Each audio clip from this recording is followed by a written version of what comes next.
A king sits at his own table and lifts a cup of wine. He is a broken man. His body is burned and twisted, half ruined. He has not walked unaided in months. He has won his war. His rival is dead, fed to his own dragon, and it has cost him everything. He drinks, and before the next course is carried to the table, King Aegon the Second is dead. The poison was in the wine. That much every account agrees on. But the hand that poured it was never found. Not that night.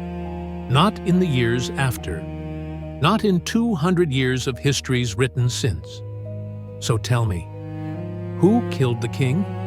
And why, when a whole realm wanted him dead, has no one ever been able to name the one who finally did it? Welcome to Westeros Within, where we journey into forgotten ages, hidden legends, and ancient mysteries. This is Mysteries of the Realm, Episode 24, The Poisoned Cup.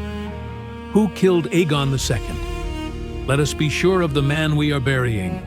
It is the year 131 after the conquest. The war the singers call the Dance of the Dragons is all but over, and it has hollowed out the world. The dragons are nearly all dead. The treasury is empty. The realm is bled white.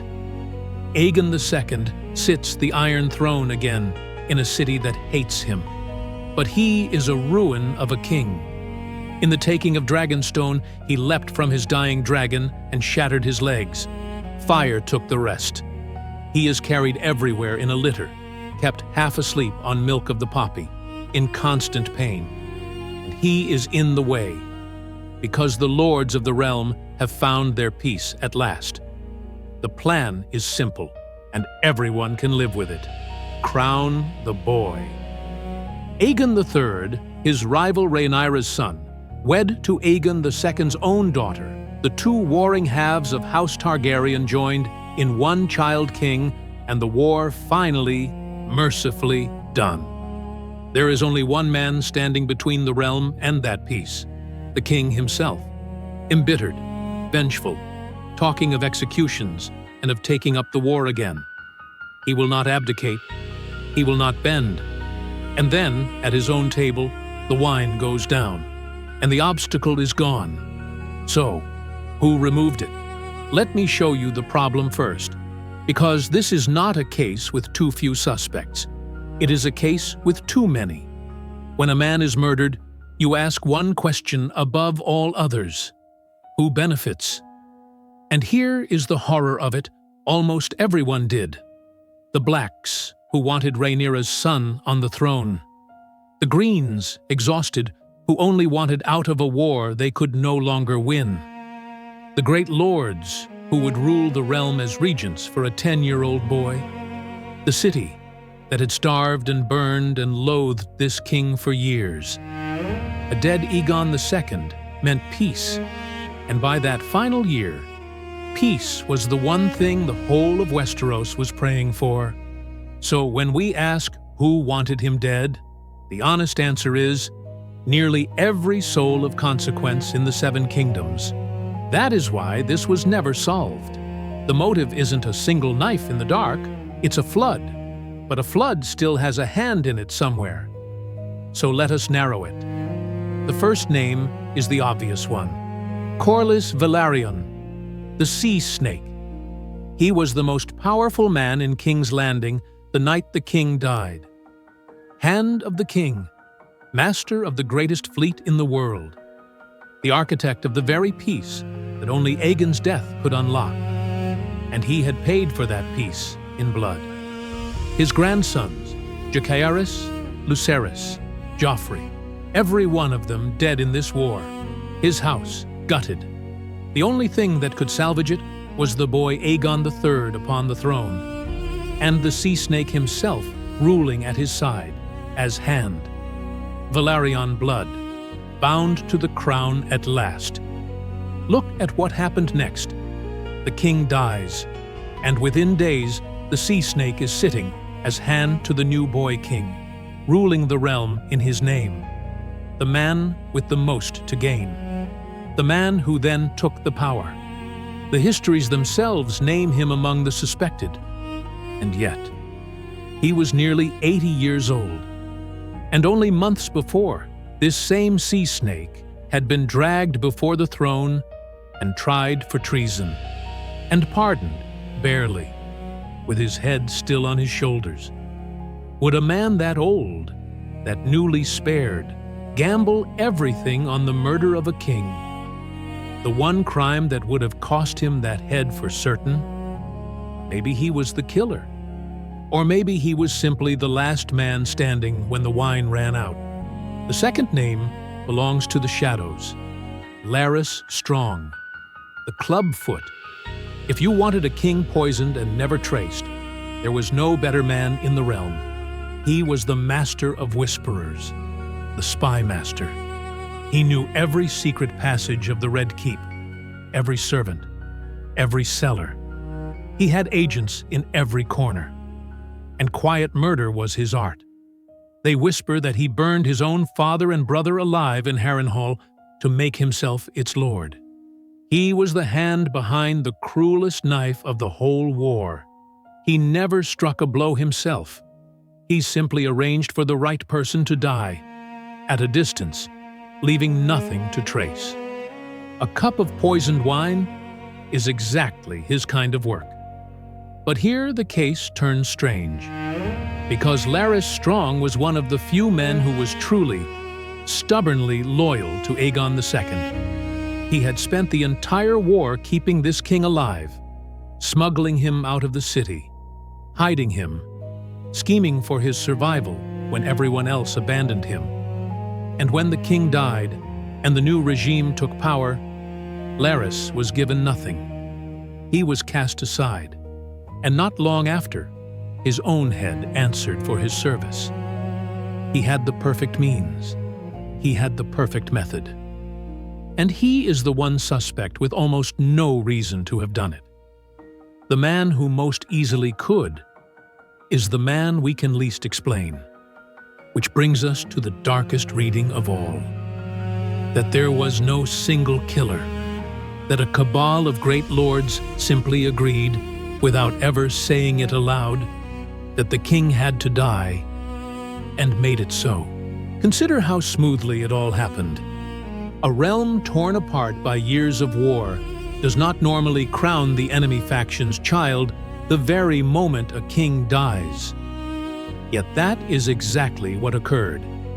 The peace, the marriage, the regency, it all slid into place, as if it had been arranged long before the cup was ever filled. And the men who would have had to arrange such a thing, the sea snake, Lord Unwin Peak, who came to dominate the regency, the lords who became the masters of the realm, are precisely the men who walked into power the instant the king was cold. A murder that solved everyone's problem. Committed by no one, ordered by everyone, investigated by the very men who profited. It is a chilling idea. And it has one fatal weakness. A secret kept by one man is a secret. A secret kept by a dozen lords is a confession waiting to happen. And in all the years since, through every betrayal and grudge and deathbed of that treacherous age, not one of them ever talked. No plot was exposed. No conspirator was caught. Either it was the tightest conspiracy in the history of the realm, or it was one quiet hand, and there was never a cabal to betray at all. And that is the question I keep returning to. Not who ordered it, but who poured it. Because someone did. Someone lifted that cup, or filled it, or carried it to a crippled king who could barely raise it to his own lips. The histories give us names to chase, and most of them are traps. The silent shadow killer who served a great lord, but he belongs to a later year, and a different master. The street prophet whose name comes up in the murk, but he never came within a mile of the king's table. Strip those away, and what you are left with is the simplest and most frightening answer of all. A servant, a cupbearer, a nobody, bought or frightened or used, who put something in the wine and then vanished from history so completely that we cannot even say if it was a man or a woman. And that is not a gap in the record. That is the design of the crime. One last thing before I give you my answer. The three voices who tell us this story do not agree. The official histories say only that the king was poisoned and that the culprit was never known, and they are very careful not to point at any great lord.